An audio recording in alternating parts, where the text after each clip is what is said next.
नमस्कार भक्तगण, आप सभी का हमारे इस चैनल में विशेष तौर पर हार्दिक अभिनंदन है। आज एक और नई व्रत कथा के साथ हम आपके समक्ष हाजिर हैं। सोमवार का दिन है। भक्तगण सोमवार का व्रत कर रहे हैं। जो भक्तगण सोमवार के दिन सोमवार का व्रत करते हैं उन्हें आज के दिन सोमवार व्रत से जुड़ी पौराणिक और पारंपरिक कथा का श्रवण अवश्य करना चाहिए। आज के दिन जो भक्तगण सोमवार का व्रत करते हैं और कथा का श्रवण करते हैं, भगवान शिव उनकी मनोकामनाएं, इच्छाएं बहुत जल्दी पूरी करते हैं। सोमवार के व्रत को लेकर ऐसी मान्यता है कि इस व्रत को करने से भगवान शिव अपने भक्तों की मुराद, उनकी इच्छाएं, उनकी मनोकामनाएं जल्दी पूरी करते हैं। सोमवार का दिन भगवान शिव को समर्पित है, इसलिए इस दिन भगवान शिव की पूजा और व्रत करने का महत्व और ज़्यादा बढ़ जाता है। यदि आप सोमवार के व्रत को करते हैं तो आपको सोमवार व्रत कथा पढ़ना बेहद ज़रूरी है, क्योंकि इसके बिना आपका व्रत अधूरा माना जाता है। आइए जानते हैं सोमवार व्रत कथा क्या है। देवों के देव महादेव बहुत ही भोले माने जाते हैं, इसलिए उनका एक नाम भोलेनाथ भी है।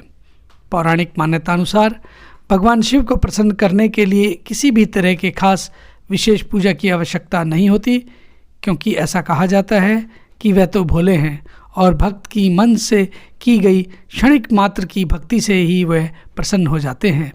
अगर आप भी शिव की भक्ति और कृपा पाने के लिए सोमवार का व्रत करते हैं तो इस कथा से भोलेनाथ को प्रसन्न कर सकते हैं। आइए भक्तगण सुनते हैं सोमवार की व्रत पौराणिक कथा क्या है। एक बार किसी एक नगर में एक साहूकार था। उसके घर में धन की कोई कमी नहीं थी, लेकिन कोई संतान न होने के कारण वह बहुत दुखी रहता था। संतान प्राप्ति के लिए वह हर सोमवार को व्रत रखता था और पूरी श्रद्धा के साथ शिव मंदिर जाकर भगवान शिव जी की और माँ पार्वती जी की पूजा किया करता था। उसकी भक्ति देखकर एक दिन माँ पार्वती प्रसन्न होकर भगवान शिव से साहूकार की मनोकामनाएं पूर्ण करने का निवेदन करने लगी। पार्वती जी के आग्रह पर भगवान शिव जी ने कहा, हे पार्वती, इस संसार में हर प्राणी को उसके कर्मों का फल मिलता है और जिसके भाग्य में जो हो उसे भोगना ही पड़ता है। लेकिन पार्वती जी ने साहूकार की भक्ति देखकर उसकी मनोकामना पूर्ण करने की इच्छा व्यक्त की। माता पार्वती के आग्रह पर शिव जी ने साहूकार को पुत्र प्राप्ति का वरदान तो दे दिया, लेकिन उन्होंने बताया कि यह बालक 12 वर्ष की आयु तक ही जीवित रहेगा। माता पार्वती और भगवान शिव की बातचीत को साहूकार सुन रहा था, इसलिए उसे ना तो इस बात की खुशी थी और ना ही दुख। वह पहले की भांति शिव जी की पूजा करता रहा। कुछ समय के बाद साहूकार की पत्नी ने एक पुत्र को जन्म दिया। जब वह बालक 11 वर्ष का हुआ तो उसे पढ़ने के लिए काशी भेज दिया गया। साहूकार ने पुत्र के मामा को बुलाकर उसे बहुत सारा धन देते हुए कहा कि तुम इस बालक को काशी विद्या प्राप्ति के लिए ले जाओ। तुम लोग रास्ते में यज्ञ करते जाना और ब्राह्मणों को भोज और दक्षिणा देते हुए जाना। दोनों मामा भांजे इसी तरह यज्ञ कराते, ब्राह्मणों को दान दक्षिणा देते काशी नगरी निकल पड़े।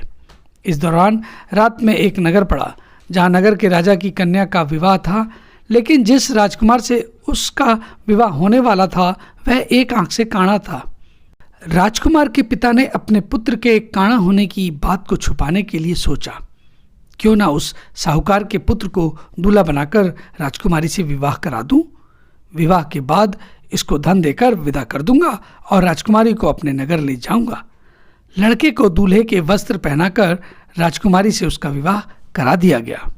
साहूकार का पुत्र ईमानदार था, उसे यह बात सही नहीं लगी, इसलिए उसने अवसर पाकर राजकुमारी के दुपट्टे पर लिखा कि तुम्हारा विवाह तो मेरे साथ हुआ है, लेकिन जिस राजकुमार के संग तुम्हें भेजा जाएगा वह एक आंख से काणा है। मैं तो काशी पढ़ने जा रहा हूँ। जब राजकुमारी ने चुन्नी पर लिखी बातें पढ़ी तो उसने अपने माता पिता को यह बात बताई। राजा ने अपनी पुत्री को विदा नहीं किया, फिर बारात वापस चली गई। दूसरी ओर साहूकार का लड़का और उसका मामा काशी पहुँचे और वहाँ जाकर उन्होंने यज्ञ किया। जिस दिन लड़का 12 साल का हुआ उस दिन भी यज्ञ का आयोजन था। लड़के ने अपने मामा से कहा कि मेरी तबीयत कुछ ठीक नहीं लग रही। मामा ने भांजे से कहा कि तुम अंदर जाकर आराम कर लो। शिव जी के वरदान के अनुसार कुछ ही देर में उस बालक के प्राण निकल गए।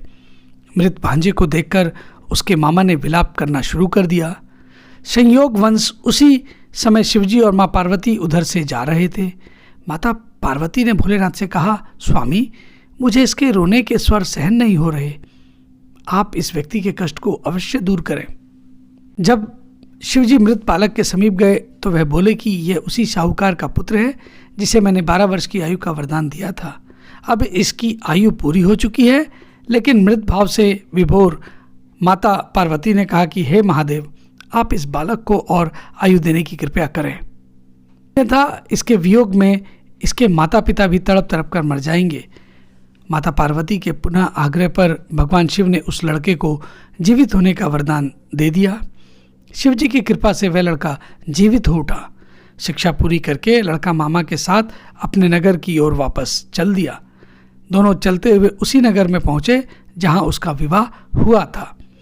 उस नगर में भी उन्होंने यज्ञ का आयोजन किया था। उस लड़के के ससुर ने उसे पहचान लिया और महल में ले जाकर उसकी खूब खातिरदारी की और अपनी पुत्री को उसके साथ विदा कर दिया। इधर साहूकार और उसकी पत्नी भूखे प्यासे रहकर बेटे की प्रतीक्षा कर रहे थे। उन्होंने प्रण कर रखा था कि यदि उन्हें अपने बेटे की मृत्यु का समाचार मिला तो वह भी अपने प्राण त्याग देंगे। परंतु अपने बेटे के जीवित होने का समाचार पाकर वह बेहद प्रसन्न हुए। उसी रात भगवान शिव ने साहूकार के स्वप्न में आकर कहा, हे श्रेष्ठी, मैंने तेरे सोमवार के व्रत करने और व्रत कथा सुनने से प्रसन्न होकर तेरे पुत्र को लंबी आयु प्रदान की है।